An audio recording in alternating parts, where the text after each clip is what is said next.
దైవానుగ్రహంతో అందరూ బాగున్నారని ఆశిస్తూ మనం ఈరోజు హనుమంతుల వారి విశేషమైన పూజ గురించి తెలుసుకుందామండి. 40 రోజుల పాటు మండల దీక్షగా చేసుకునే ఈ పూజ గురించి మనం వివరంగా తెలుసుకుందాం. మీ కోరిన కోరికలు సిద్ధిల్లే మండల పూజ. అలాగే ఈ పూజని ఎప్పుడు ప్రారంభించాలి, ఎలా చేసుకోవాలి, విధి విధానాల గురించి తెలుసుకుందాం. ముందుగా పూజను ఎప్పుడు ప్రారంభించాలి? మంగళవారం లేదా శనివారం రోజు పూజను ప్రారంభించడం ఆనవాయితీ.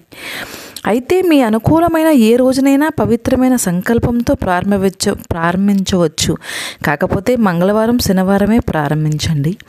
పూజ చేసే విధానం: ఉదయం స్నానం చేసి శుభ్రమైన వస్త్రాలు ధరించండి. బ్రహ్మముహూర్తంలోనే ఈ పూజను చేయడానికి సంకల్పం చేసుకోండి.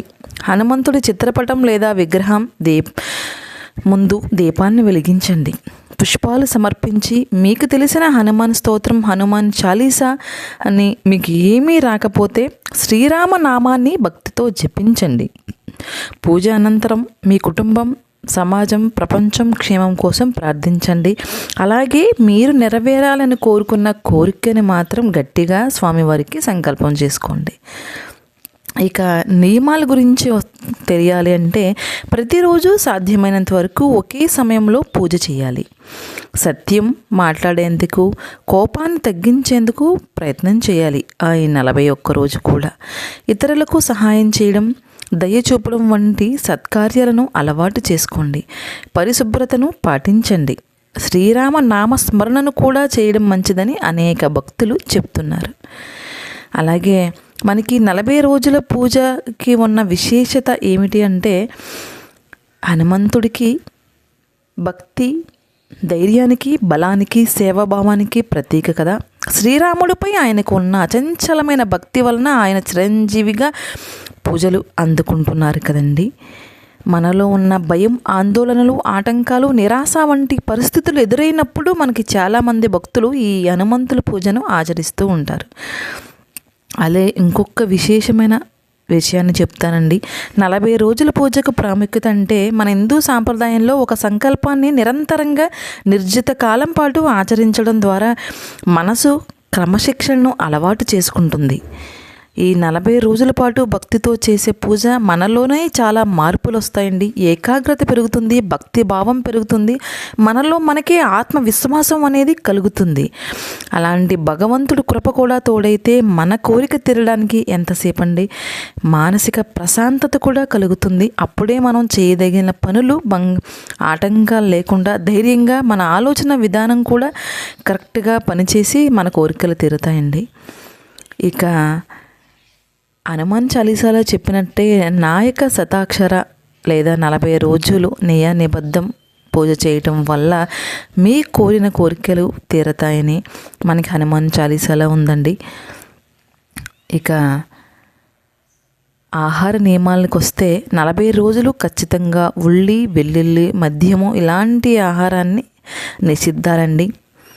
ధూమపానం ఏమీ అన్నిటికీ దూరంగా ఉండి బ్రహ్మచర్యాన్ని పాటించాలి. శారీరకంగా మరియు మానసికంగా బ్రహ్మచర్యాన్ని పాటించాలి. ఎవరితోనూ అబద్ధాలు చెప్పకూడదు. కోపతాపాలకు దూరంగా ఉండాలి. అలాగే ప్రతిరోజు పాటించాల్సినవి స్తోత్రాలు, శ్లోకాలు. ఆసనంపై కూర్చుని ప్రతిరోజు కనీసం హనుమాన్ చాలీసాను 1 సారి, 3 సార్లు, 7 సార్లు మీకు వచ్చినట్లయితే చదువుకోండి, లేకపోతే వినండి. ఓం నమో భగవతే ఆంజనేయాయ నమః అనే మంత్రాన్ని, అది కూడా పలకడం రాదనేవారు శ్రీరామ జయం అనే మంత్రాన్ని 108 సార్లు పారాయణం చేయండి. ఇక పూజను ఎలా మొదలు పెట్టుకోవాలో తెలుసుకుందాం. ఈశాన్య మూలంలో చిన్న పీట వేసుకుని ఎర్రటి వస్త్రాన్ని పరచాలి. స్వామివారి ఫోటోను ఉంచి కుంకుమ, సింధూరంతో అలంకరించాలి. మొదటి రోజు నేను పలానా కోరిక లేదా అని మీ మనసులో ఉన్న కోరికను, మీకు ఏం కావాలో దాన్ని స్వామివారి ముందు చెప్పుకొని మళ్ళీ మీ మనస్సులో అనుకోవాలి. ఆ సంకల్పం చెప్పుకున్న తర్వాత ప్రతిరోజు పూజ చేసుకుని వీలును బట్టి పళ్ళు, శనగలు లేదా పాయసం నైవేద్యంగా పెట్టవచ్చు. అది మీకు ఏది కుదరకపోతే చిన్న బెల్లం ముక్కనైనా సమర్పించి స్వామివారిని పూజించుకోవాలండి.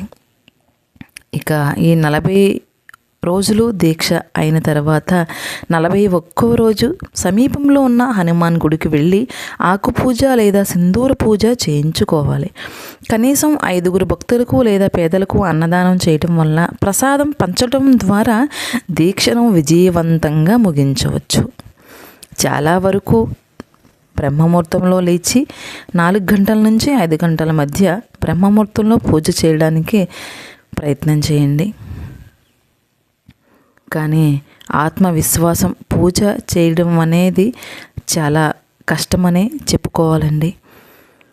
మన కోరిక తీరాలి అంటే మన క్రమశిక్షణ, మన మనస్సును, మన పనిని మనం ఎంత శ్రద్ధగా, ఎంత బాధ్యతగా చేయగలుగుతాం అనేది కూడా మనకే ఒక పరీక్షగా ఉంటుంది. ఇలాగే అందరూ ఈ పూజను ఎవరికి అవకాశం ఉంటే వారు తీరలేని కోరికలు ఉన్నవారు ఈ పూజను ఆచరించుకుంటారని, ఈ పూజకి కావలసిన వస్తువులు మనకి సింధూరం, తమలపాకులు, నైవేద్యం ఇవి సిద్ధం చేసుకోండి. స్వామివారి ఫోటో ఇవి సిద్ధం చేసుకొని ఏమున్నా లేకపోయినా మీ మనసు అనేది చాలా ఉల్లాసంగా, సంతోషంగా, ధైర్యంతో ఈ పూజని మొదలు పెడితే పూర్తవుతుందండి. మీకు అలాగే స్వామివారి ఆశీస్సులు మీ అందరికీ ఉండి కోరిక తీరుతుంది. నేనైతే ఇప్పటి వరకు 40 రోజులు దీక్ష అనే పూజను ఇంకా నేను మొదలు పెట్టలేదు. 11 రోజులు దీక్ష అనేది నేను చేసుకున్నాను. 11 రోజులు పూజ చేసుకుని స్వామివారి ఆలయానికి వెళ్ళి తమలపాకులు పూజ చేయించుకొని గుడిలో ప్రసాదాన్ని పంచిపెట్టుకొని వచ్చానండి. మీకు ఎవరికైనా తీరని కోరిక ఉంది, తీరట్లేదు అనే ఉద్దేశం ఉన్న వాళ్ళు ఎవరైనా సరే ఈ పూజను చేసుకుంటే ఖచ్చితంగా తీరుతుందండి. పూజ ఆచరించుకున్న వారిని నేను చూశాను. మన నియమనిష్టలు, మన మనసు అబద్ధం చెప్పకూడదండి. ముందుగా ఒకరికి సాయం చేయాలి. ఇలాంటి చిన్న చిన్న విషయాలు చాలా వరకు మనం 40 రోజులు నియమాలుగా పాటించాలి. స్తోత్ర పఠనం వచ్చినా రాకపోయినా మనసు అనేది స్వామివారి పాదాల చెంత భక్తితో ఉంటే కనుక ఏమీ రాకపోయినా శ్రీరామ జయం శ్రీరామ అనే మంత్రమే మనకు స్వామివారికి ప్రీతికరమైన నామం కదండి. మీకు ఏది రాకపోతే ఆ మంత్రాన్నే జపించితే స్వామివారు ప్రసన్నులవుతారు.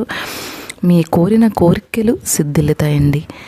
ఇలాగే స్వామివారి గురించి మరిన్ని విషయాలు మనం ఇంకొక వీడియోలో తెలుసుకుందాం. ఈ 40 రోజులు పూజ గురించి ఎవరికైనా ఎటువంటి అనుమానం ఉన్నా, మళ్ళీ ఏదైనా నన్ను అడగాలి అనుకుంటే కనుక కామెంట్ రూపంలో తెలపండి. నాకు తెలిసినంతలో పూర్తి వివరాలతో మీకు తెలియజేస్తాను. ఈ పూజ చేసుకొని మీ అందరి కోరికలు తీరాలని మనస్ఫూర్తిగా కోరుకుంటోంది జ్యోతి భక్తి వ్లాగ్స్. హనుమంతులు వారు తీర్చే కోరికలు లేనివంటి ఉండవండి. మనకి దారి చూపించే భగవంతుడు. అలాంటి ధైర్యం కలిగిన స్వామివారిని అర్చించటం వల్ల చాలా విశేషమైన ఫలితాలను పొందవచ్చు. అందుకే ఇంత పర్టికులర్గా నేను నా ఛానల్లో హనుమంతుల వారి పూజ గురించి చాలా విశేషంగా వీడియోలు అప్లోడ్ చేస్తూ ఉంటానండి.